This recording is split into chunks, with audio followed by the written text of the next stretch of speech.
Certaines épreuves de notre vie peuvent être vécues comme de véritables tremblements de terre et changer à tout jamais le cours de notre existence. Certaines relations, avec les autres, avec nous-mêmes, avec le monde, peuvent nécessiter une harmonisation, se révélant être parfois un véritable défi. Bonjour, je suis Virginie Chastel, créatrice du podcast Osmose, harmonisons nos relations. Je vous propose tous les vendredis une aventure audio vers la découverte d'une personne qui m'a partagé son histoire, ses épreuves et les actions mises en place pour retrouver son équilibre et son énergie. Aujourd'hui, je reçois Renée. Elle nous partagera comment elle a réussi à transformer sa croyance d'être un fardeau pour sa famille. On parlera respiration, affirmation positive, Ho'oponopono, rigolothérapie et bien d'autres choses encore. Osmose, le podcast qui harmonise nos relations, épisode 12. Bonjour Renée. Oui, bonjour Virginie. Bonjour Renée, comment ça va? Ça va vraiment super bien, merci. Toi de même? Oui, très bien. Je suis ravie de te retrouver aujourd'hui pour un nouvel épisode de mon podcast où dans ce podcast, on parle des relations à soi, des relations aux autres, des relations au monde, à l'environnement, à l'extérieur. Et aujourd'hui, je suis ravie de te retrouver. Alors, pour nos auditeurs, est-ce que tu peux nous dire en quelques mots qui tu es? Alors, avec plaisir, je suis Renée Champoux. Je suis sûrement que vous allez reconnaître l'accent, je suis du Québec. Je vis à l'est de Montréal, une heure de voiture à l'est de Montréal. Je suis, pour me décrire un peu, je suis passionnée de santé.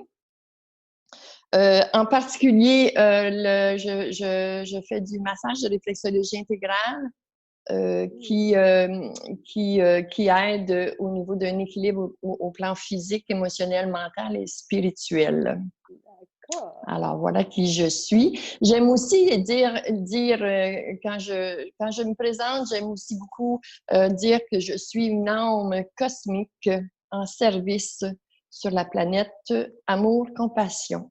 Oh, quelle belle présentation, Renée. Je pense que nos auditeurs ont hâte de savoir de quoi tu vas nous parler. Alors, on ne va pas les faire attendre plus longtemps. Est-ce que du coup, on peut faire un petit retour en arrière dans ta vie et repartir à un moment où il y avait des problèmes, une problématique qui est en lien donc avec notre sujet? Alors, comme discutais avec toi, Virginie, avant de commencer, j'en ai eu énormément de programmation répétitive dans ma vie. Mais si j'en ressors un en particulier, c'est au niveau des finances, au niveau argent.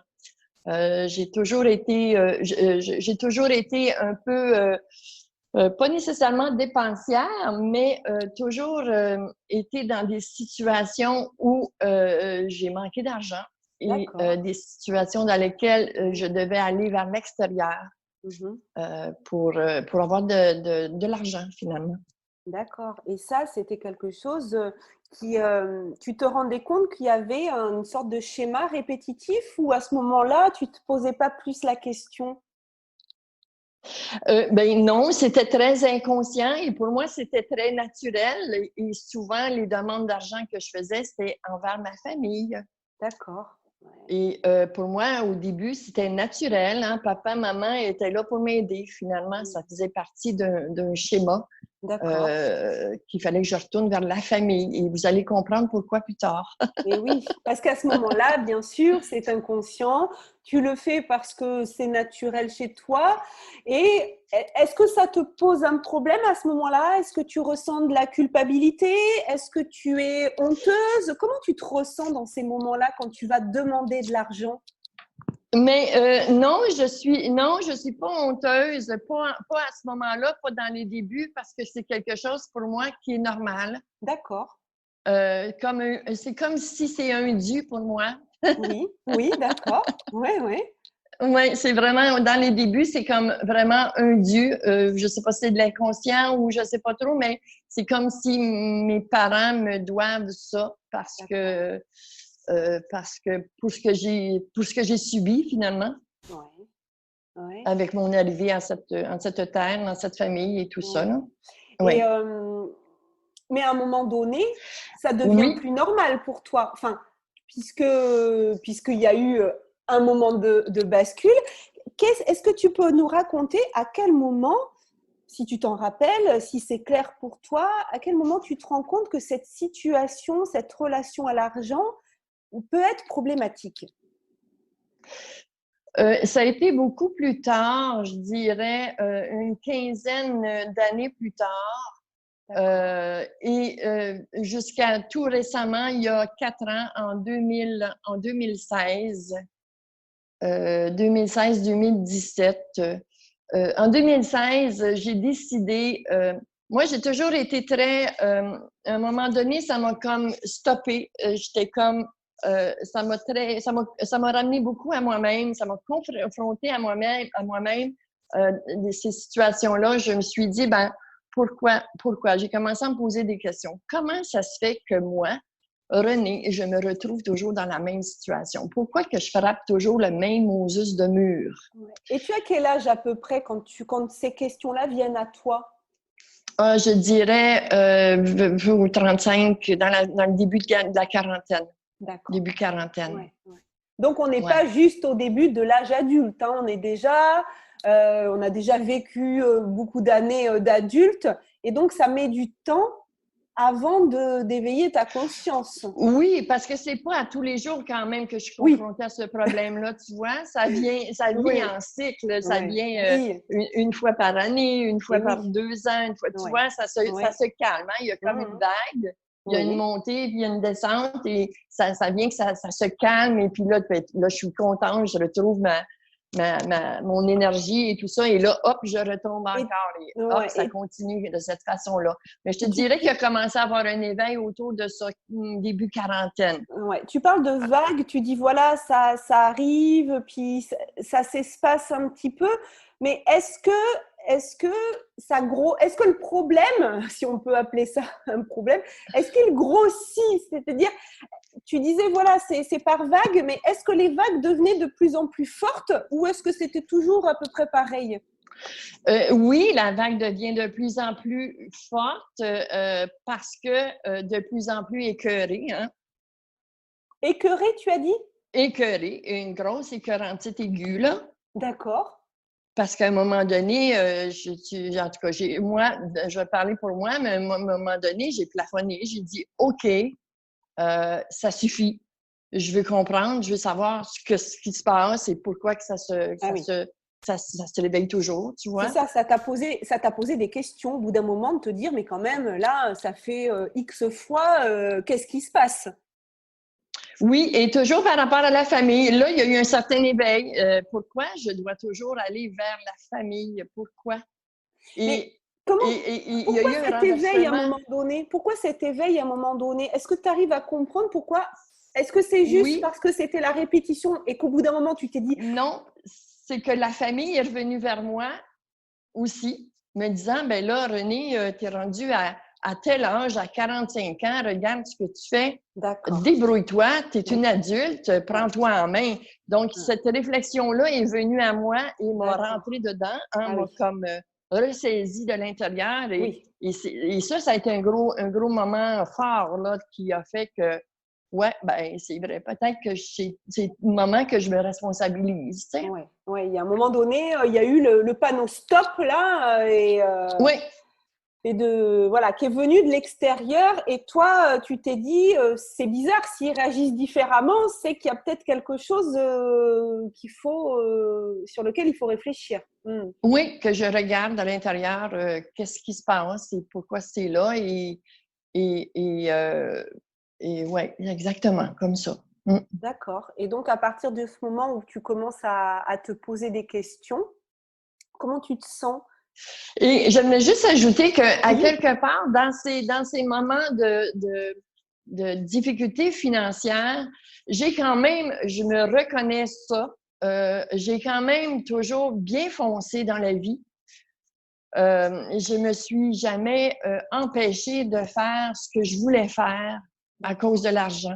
D'accord, oui. Hein? Donc, cette vague-là de haut et bas m'a comme fait prendre conscience que j'avais quand même cette force intérieure de dépasser et de faire ce que je voulais faire. Oui. Et oui. Donc Voilà. ça, c'était pas, voilà, il n'y avait pas de problématique qui faisait que voilà, tu stagnais dans ta vie. Non, l'envie de faire les choses, elle était quand même là. Et c'est peut-être pour ça aussi qu'au départ, ce problème d'argent, pour toi, au départ, c'est pas un problème, puisque finalement, ça t'empêche pas d'avancer dans la vie. Oui, ce qui devenait problématique, c'est toujours mes demandes vers l'extérieur. Oui, voilà, c'est ça. Et c'est l'extérieur, à un moment donné, qui t'a dit « Eh oh, va falloir se calmer parce que là, c'est plus possible. » Exactement, oui, tout à fait. Mais ça t'a amené à te poser des nouvelles questions que tu ne te posais pas avant. Oui, exactement. Et est-ce que oui, donc il y a eu ce point de bascule un petit peu, où on t'a dit là maintenant, va falloir te débrouiller un peu. Et du coup, est-ce que tout de suite, il y a eu ça, et puis après, ça y est, c'est fini, c'était réglé, tu te débrouillais toute seule, et puis on vit dans le meilleur des mondes, ou ça a créé quand même est-ce qu'il y a eu du chemin à faire derrière? Oui, et que oui. Ah bon, moi je pensais que c'était que ça y est, on t'avait dit René stop et puis que tout était bon. Et là, l'interview est finie. Oui, non, oui, non, ça a été, c'est comme l'intensité a été, je pense que dans toute prise de conscience, à un moment donné, il y a des sommets, de nouveaux sommets à atteindre. Oui. C'était, pour moi, ça a été assez récemment, en 2000, que je revienne un peu dans le temps, en 2017.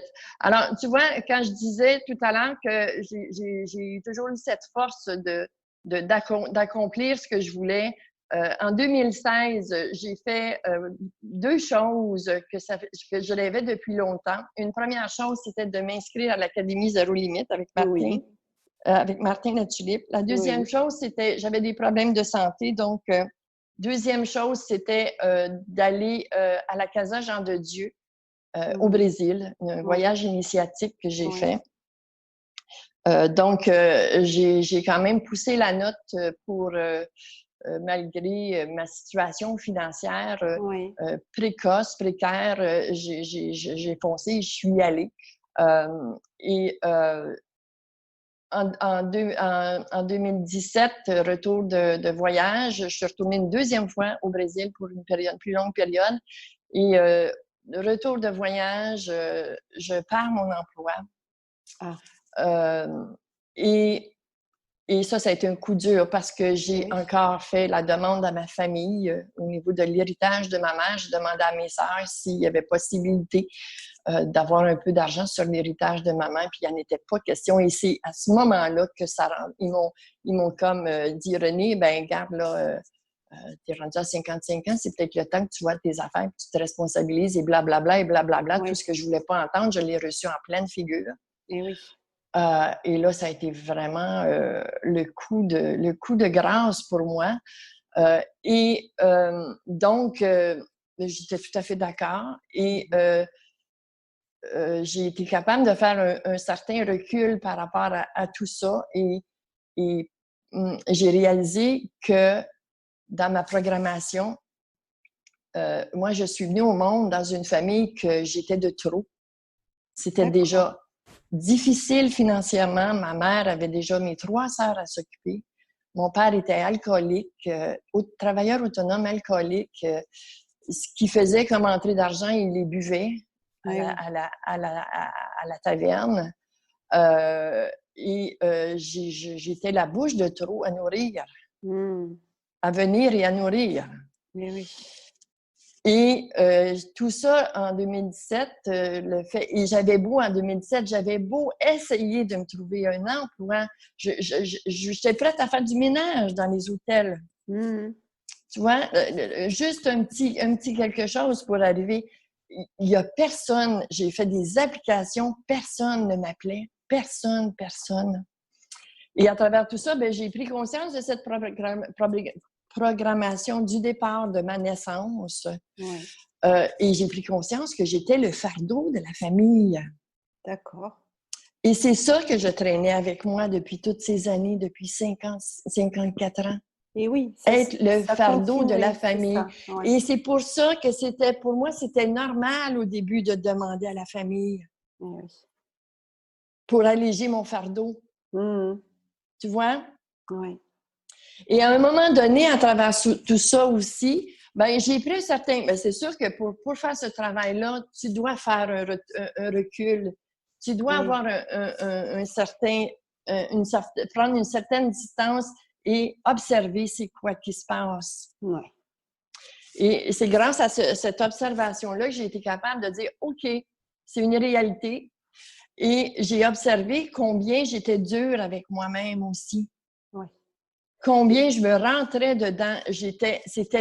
C'était de ma faute. J'étais coupable. Et oui, parce que par ton attitude, tu confortais en fait cette situation de départ d'être le fardeau. Tu continuais, malgré le fait que tu étais adulte, tu continuais à rester dans cette position-là. Ça ne faisait que conforter, confirmer la situation de départ. Mais t'observer, comment tu as fait? Parce que tu t'es fait aider, Mais moi, ça fait quand même, au cours de ma vie, j'ai quand même, tu sais, quand je disais que l'argent ne m'a jamais arrêté, j'ai fait quand même beaucoup de cheminement. J'ai fait des renaissances, du rebirth, on appelle en anglais, c'est du rebirth. Oui. J'ai fait des formations comme guide de renaissance, guide de naissance aussi. Oui. J'ai fait des formations avec le docteur Sabat aussi en décodage biologique. J'ai fait des formations sur le changement de perception, en plus de faire ma formation en réflexologie intégrale. J'ai quand même beaucoup cheminé. Et depuis les dernières années, je fais un travail puis je le fais encore. Ma vie va super bien aujourd'hui, mais je fais encore un travail à tous les jours avec Ho'oponopono. Oui, mais comme tu disais, voilà, on peut avoir ces connaissances-là et être capable de les transmettre aux autres, aider les autres, mais à un moment donné, mettre le focus sur soi et s'observer soi, oui, c'est pas toujours facile, comme on dit. Des fois, non. je sais pas si vous utilisez cette expression au Québec, mais des fois on dit le cordonnier est le plus mal chaussé. Oui, mais je te dirais plus concrètement pour messieurs, mesdames qui nous écoutent, je pense que le premier outil, c'est vraiment la respiration. D'accord. Pour moi, la respiration est fondamentale dans ce phénomène d'être capable de se retirer et de regarder c'est quoi qui se passe. C'est de respirer. C'est vraiment beaucoup, beaucoup, beaucoup ça. Et on ne sait pas forcément respirer. Et non, on a à réapprendre à respirer parce qu'on a complètement perdu ce bel outil qui est essentiel à la vie. Hein? Et oui. C'est essentiel à la vie, oui. Donc, à un moment donné, tu t'es dit, là, maintenant, il faut que je prenne ce recul, il faut que je m'observe. J'ai toutes les clés pour le faire parce que je les connais. Je vais le faire sur moi, c'est ça? Ça a été ça un peu? Oui, exactement. Et j'ai pris conscience comment j'étais dure avec moi aussi. C'est sûr, c'est ça, c'est beaucoup ça aussi. J'étais tellement dure, j'étais tellement dans la culpabilité, puis ça m'a fait revivre tellement tout mon programme de rejet, que je prends ma place, que je mérite pas, j'ai pas le droit à l'argent, moi, parce que j'étais le fardeau de la famille, tu vois. Donc, en prenant conscience de ça, en faisant ce recul-là, puis en prenant conscience de ça, en respirant, en observant tout ça, j'ai lâché prise. J'ai dit, OK, René, peut-être que tout ce que tu as à faire, présentement, tu ne trouves pas d'emploi, personne ne te rappelle. Tout ce que tu as à faire, c'est keep it low. Hein? Laisse redescendre la vague. Accepte l'état dans lequel tu es. puis les choses vont se faire. Puis je continuais mes méditations, je continuais mon Ho'oponopono, je pleurais, j'ai accueilli les émotions, j'ai accueilli ce qui était là, finalement, tu vois. Oui, Ça a duré peut-être un bon mois avant d'avoir des nouvelles de quelqu'un, de l'aide financière, d'un emploi, tu vois, même un mois et demi, c'était l'été, je me rappelle. Donc, j'ai profité de l'été, finalement, tu vois, tout en me disant, bon, tout est parfait, tout est toujours parfait. Et oui, c'est juste d'être dans l'accueil, finalement, tu vois. Accueillir, ne pas forcer les choses. Et effectivement, tu parlais de lâcher prise et prendre ces prises de conscience. Voilà, tu as dit, j'étais dure avec moi, j'étais dans la culpabilité, j'étais le fardeau, je méritais pas. Donc, il y avait une sorte d'auto-sabotage aussi. Oui. Qui faisait qu'il fallait absolument que tu sortes de cet auto-sabotage et donc de te reconnecter à toi, de prendre soin de toi, en fait. Oui, tout à fait, exactement, de retour à moi-même. Et j'ai aussi travaillé beaucoup avec les affirmations positives. Oui. Ça m'a aidé énormément dans cette période de prise de conscience, de lâcher prise, de faire des affirmations positives à tous les jours. Donc, tu sais, je suis plutôt qu'écouter la radio quand j'étais en voiture. Je fermais la radio et puis je faisais mes affirmations positives dans mes trajets de voiturage. Tu vois? Donc, pour moi, je sais qu'il y a beaucoup de gens qui déplorent les affirmations, qui disent que qui disent que ce n'est pas efficace, mais pour moi, ça a été un outil vraiment essentiel pour reprogrammer différemment. Oui. Vraiment. Mais en plus de tous les autres, là. Oui, c'est ça. Oui. Premier outil, tu nous as dit, voilà, la respiration, de retrouver sa respiration pour réapprendre à s'observer. Là, tu nous parles effectivement des affirmations positives qui, pour toi, ont eu un effet positif. Oui, du coup, et est-ce que tu as utilisé d'autres choses? Ben, je parlais aussi de Ho'oponopono. Je suis désolée, s'il te plaît, pardonne-moi, je t'aime et te remercie. Oui. Hein? Donc, Ho'oponopono efficace dans une réflexion d'effet miroir, hein? Parce que tout ce qui arrive dans la vie, c'est mon miroir, c'est ma blessure intérieure à guérir, finalement. Ben oui. C'est toujours ça. Donc, moi, Ho'oponopono a été très bénéfique. Oui. Et tous ces outils-là ont fait en sorte que finalement, un peu comme tu le dis, Virginie, ça ramène à soi-même. Oui. On en revient finalement toujours à ça, hein, c'est-à-dire que si à un moment donné, on ne reconnecte pas avec qui on est vraiment, du coup, on n'est pas à la bonne place. Enfin, on n'est pas à la bonne place dans notre rapport avec les autres. C'est-à-dire que si on ne reprend pas cette responsabilité de qui on est, voilà, tu disais, j'étais le fardeau de la famille, mais ça, c'était quand tu étais petite. Quand on devient adulte, on peut faire le choix. Mais toi, tu ne savais pas à ce moment-là faire autrement puisque tu n'en avais pas conscience. Tout à fait. C'est vraiment se reconnecter à soi, faire cette prise de conscience, mais aussi, la prise de conscience, c'est en même temps le lâcher prise. Donc, c'est compliqué en fait à faire parce qu'il faut prendre conscience des choses et en même temps, il faut accepter. Ça peut être un peu perturbant. Oui, c'est tout un passage. Oui, j'avoue que c'est tout un passage. Mais c'est ça. Mais si on lâche prise, le passage se fait bien. Et oui. Tu vois?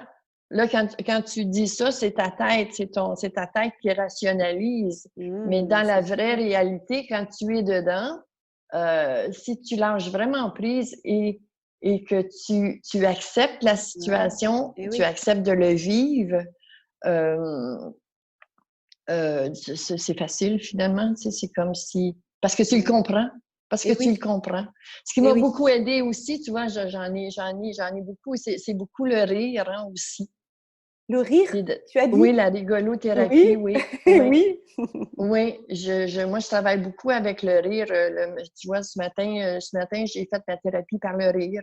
en méditation, après ma méditation. Donc, et tout ça, ce que je voulais dire tout à l'heure, c'est que tout ça m'a emmené vraiment dans un état d'âme, dans l'âme, dans un état d'âme où j'ai conscientisé que c'est pas l'extérieur qui fait mon bonheur.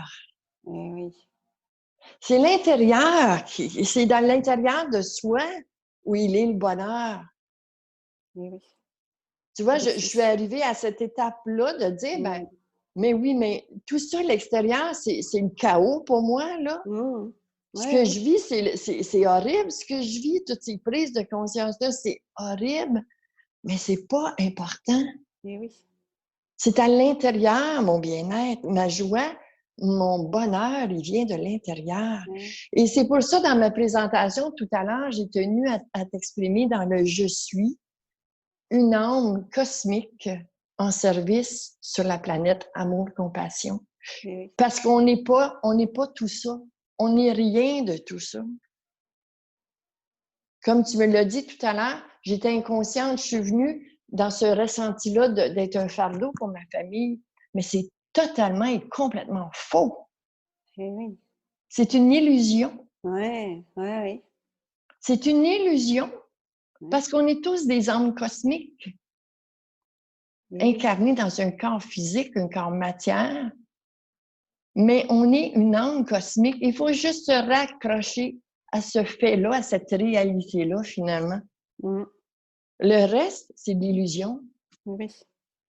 Vraiment. C'est ce que tu crois, c'est une croyance. C'est ce que tu crois être vrai, mais en fait, c'est pas vrai. C'est pas vrai. C'est ce que l'on croit être vrai. En fait, tu t'étais construite avec cette idée-là et tu avais fini par la transformer en ta réalité.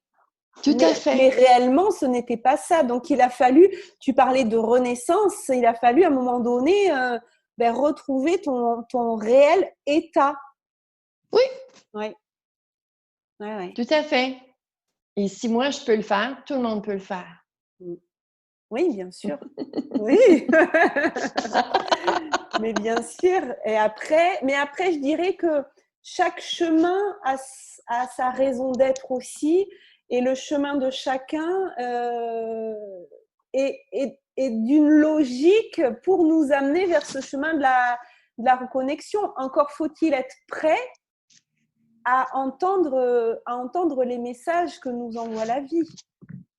Ah, mais pour ça, c'est sûr. C'est sûr qu'il faut être prêt. Oui, il faut être prêt. D'abord, j'aime pas ce terme-là, comment on pourrait l'exprimer autrement? C'est choisir. Oui. C'est choisir autrement, finalement. C'est vraiment choisir autrement. Oui, se choisir et choisir de vivre les choses différemment. Et c'est beaucoup de sortir de la réelle réalité. Ce qui semble être réel, il faut en sortir. Il faut choisir d'en sortir de ce réel-là, de ce qui semble être notre réalité. C'est un peu bizarre à dire, mais oui. Tu sais, il faut sortir de cette réalité-là, puis il faut créer une autre réalité qui est la vraie réalité, la réalité de l'âme. C'est pour ça qu'il faut apprendre à s'observer. Et c'est pour ça aussi que moi, dans ce podcast, c'est aussi mon ambition que les gens puissent entendre un petit peu des choses. Alors, on entend de plus en plus. Je suis pas là, je prétends pas être la seule à porter ce message-là, loin de là. Mais plus on sera nombreux à aussi porter ce message-là, qu'il y a une autre façon de voir les choses que du coup de rester, tu sais, un peu avec des œillères où on ne regarde pas ce qu'il y a sur le côté et on ne regarde que ce que l'on veut voir. À un moment donné, on peut choisir, comme tu l'as dit, on peut choisir de construire une nouvelle réalité plus en accord avec son âme. Oui, exactement. Et par rapport à ce que tu dis aussi, c'est important de respecter et d'accepter là où on est. Tu vois? Parce que dans tout mon cheminement, moi, je suis heureuse. Si je refais le regard sur le passé, suis heureuse parce que je vois vraiment le cheminement de là où ça m'amène maintenant, tu vois. Et oui. Donc, tout est parfait, tout est toujours Oui. parfait. Faut vraiment accueillir ces étapes de vie qui sont, oui, des fois compliquées et difficiles à passer à travers, mais il faut les accueillir et se dire qu'à un moment donné, il y en a de la lumière au bout du tunnel. J'en suis la preuve vivante, là. Parce que une fois que j'ai fait toutes ces constatations-là, ces prises de conscience-là, ces lâcher-prise-là, j'étais comme en ouverture et l'univers, la vie, la divinité, appelez-le comme vous voulez, elle m'a donné tout ce que je voulais, là. Et oui. Et c'est tu vois, ce que tu ça a disais. été une étape c'est une étape qui est finie pour moi, qui est complétée pour moi, tu vois. Oui. C'est ce que j'ai réalisé dans l'année suivante, j'ai réalisé plein de rêves, dont celui d'aller enseigner la réflexologie intégrale en France, dont celui de devenir propriétaire de l'école. Il y a 2 ans, j'ai racheté l'école à Montréal. Wow. Tu vois, donc clac. J'ai rencontré ma flamme jumelle en Bretagne aussi. La vie met toutes les choses en place par la suite. Donc, il y a de la lumière au bout du tunnel. Il y en a de la lumière au bout du tunnel. Et c'est important ce que tu dis, on se rejoint là-dessus, c'est que sur ce chemin-là, il y a des étapes à passer et chaque étape a sa raison d'être. C'est-à-dire l'étape où tu n'as pas conscience des choses a sa raison d'être. Le moment de la prise de conscience, ce moment-là a sa raison d'être. Et il ne faut pas non plus, il faudrait pas que les gens rentrent dans une sorte de culpabilisation ou de regret de se dire « Ah, mais alors tout ce que j'ai vécu avant, je rejette. » Non. Faut pas rejeter ce qu'on a vécu avant. Ça avait sa raison d'être. Non, mais tout à fait. Tu sais, souvent, on entend les gens se dire « Ah là là, dire qu'il m'a fallu autant de temps pour prendre conscience. » Oui, mais ces années-là, elles étaient nécessaires. Tout à fait. Et la plus grande prise de conscience que j'ai faite à travers ce manque d'argent, cette pénurie d'argent, la plus grande prise de conscience que j'ai faite, c'est de cesser de culpabiliser. Eh oui. C'est vraiment la culpabilisation, là, c'est ce qui vient stopper tout processus. C'est ça. Donc, il faut arrêter de se sentir coupable et de se dire que c'est de ma faute et qu'est-ce que j'ai fait pour en arriver là encore une fois. Il faut arrêter de se sentir coupable. Il faut observer c'est quoi, pourquoi que c'est là et qu'est-ce que ça vient révéler en moi. Qu'est-ce que ça vient me dire à l'intérieur. C'est quoi la blessure? C'est quoi la blessure? C'est vraiment ça. Changer de regard. C'est quoi la blessure que j'ai à guérir à l'intérieur de moi? C'est vraiment ça. Ah, c'est sûr. Ouais. Merci Renée pour tous ces partages, ces beaux partages, ces beaux outils. Et comme tu dis, si tu as réussi, tout le monde peut réussir. Il n'y a pas de raison. Voilà, personne n'est condamné à l'échec. Il y a ces prises de conscience à faire, il y a ce lâcher prise et puis à un moment donné, il y a différents moments. Il y a le moment de la prise de conscience, le moment du lâcher prise et il y a le moment de l'action. Et l'action, c'est aussi des fois de lâcher prise. Oui, mais tellement, tout à fait, oui. Et ensuite de mettre en place des outils. Alors chacun trouvera, voilà, j'essaie aussi dans ce podcast qu'à chaque fois, chaque personne qui vient témoigner de son histoire nous parle des outils qui lui ont été utiles, parce qu'un outil qui peut être utile à quelqu'un ne le sera pas pour quelqu'un d'autre. Il faut prendre les outils qui résonnent en nous et ensuite décider de passer à l'action. Et puis, j'ai envie de dire aussi, et essayer des choses. Parce qu'il y a peut-être des choses, effectivement, qui ne vont pas vibrer en nous ou qui ne vont pas être conformes à ce qu'on a envie. Et puis, d'autres choses qui vont vibrer et se laisser porter aussi par... voilà, il y a peut-être des gens qui vont adhérer à la rigolothérapie, puis d'autres pas. Aller vers ce qui vous convient dans tout ce qui peut être proposé aujourd'hui. Puis en plus, maintenant, avec Internet, on a tellement de possibilités d'aller vers des choses qui nous conviennent. Oui, tout à fait. C'est ce que j'allais dire. Là, on échange toutes les deux alors qu'on est à des milliers de kilomètres d'écart et qu'on est à 6 heures d'écart. Oui, tout à fait. Chez moi, il est 17 heures passées. Chez toi, il est 11 heures. Ça ne nous empêche pas de connecter. Ça ne nous empêche pas de partager des choses. Et Exactement. Finalement, c'est aussi la beauté de ce monde qui est, tu parlais tout à l'heure d'avoir des affirmations positives. C'est vrai qu'on vit dans un monde où on est noyé d'informations négatives, mais on peut faire le choix d'écouter plutôt des conférences positives, d'écouter des choses positives plutôt que de se noyer dans de la morosité. Exactement. Moi, ça fait des années que j'ai pas de télé, pas de télévision, pas de radio. J'ai déconnecté complètement.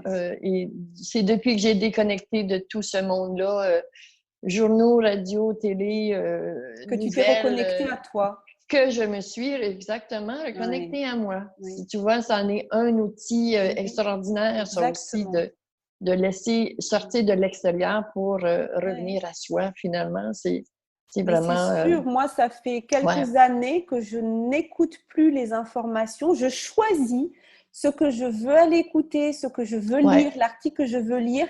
Et je refuse qu'on m'impose ou qu'on me noie sous des minutes et des minutes, voire des heures de négativité, d'informations anxiogènes. C'est aussi un choix de se dire non, je ne veux pas qu'on me draine mon énergie vers le bas, je ne veux pas qu'on m'impose une façon de penser. Ça ne veut pas dire être coupé du monde, hein, parce que les informations, de toute façon, on les a. Hein.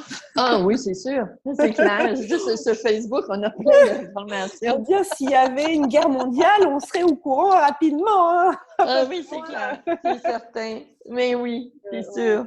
Merci beaucoup Renée de ce moment partagé avec toi. C'était un réel bonheur. Avant de se quitter, est-ce que tu voudrais rajouter quelque chose? Oui, j'aimerais peut-être conclure avec une situation, une autre petite situation qui est très imagée pour moi et très importante pour moi. J'ai commencé à voyager depuis 3-4 ans, puis j'avais fait des voyages déjà en avion aussi par le passé. Et ce que j'aime le plus en avion, c'est que on vole très haut en altitude, et c'est de voir que finalement le soleil est toujours là. Et ce constat-là, à chaque fois que je prends l'avion, c'est comme, pour moi, c'est un grand cadeau, une grande découverte de me dire que oui, le soleil est toujours là. Le soleil se lève à l'est et se couche à l'ouest à tous les jours, toujours là. Et un ciel bleu d'une clarté, d'un bleu magnifique. Et pour moi, les nuages correspondent à l'illusion dont je faisais mention tout à l'heure. Oui, quelle belle image. Oui. Les nuages, c'est de l'illusion. Donc, ça m'amène à une conclusion que le jour où l'humain va sortir de l'illusion, je suis convaincue que notre planète n'aura plus aucun nuage dans son ciel.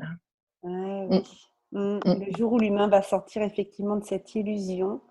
Ouais. Ça, c'est une belle chose, qu'il n'y aura plus de nuages. Et effectivement, eh bien, on est un certain nombre, hein, tu en fais partie, j'essaye d'en faire partie aussi, de ces gens qui ont cette envie, effectivement, d'aider l'humanité, de mettre notre pierre à l'édifice pour aider à sortir de cette illusion, d'éveiller les consciences. Oui, pour arriver à ce beau ciel bleu en permanence. Oui. Ah. Quelle beauté! Écoute, je ne sais pas comment c'est chez toi, mais moi aujourd'hui, à la maison, là, je vois un beau ciel bleu et effectivement, ce ciel, c'est le même pour nous tous. Hein. Il suffit juste de le voir et de l'imaginer, même si on ne le voit pas, parce que tu as raison, hein, qu'il y ait des nuages ou pas, il est là. Hein. Il est là, il est bien présent. Ah oui, tout à fait, tout à fait. Et oui, et ça, c'est un beau cadeau terrestre. Ouais.